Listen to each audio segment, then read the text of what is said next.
What's up, guys? It's Shafayat from the Unlock Therapy here today to talk about the amazing benefits of unlocked phones. I know we've all heard the term unlocked, but what exactly does it mean? In short, an unlocked phone isn't tied to any carrier or contract. All you need to do is buy a SIM card from your carrier of choice, and bam, you are all set. Carriers can charge you more when you buy from them directly, but when you buy unlocked, you'll have no interest, no monthly payments, and no more waiting around until your contract expires to purchase a new device. When it comes to international travel, an unlocked phone is undoubtedly your best option. Roaming rates with your carrier come at a much higher cost.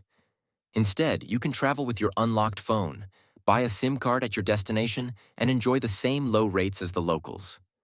All unlocked phones work on GSM network carriers, including AT&T, T-Mobile, Cricket Wireless, and more.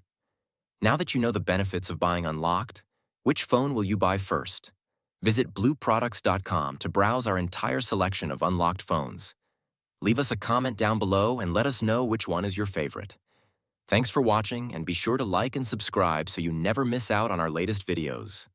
For more information, you can visit our website, unlocktherapy.net. See you on the next one.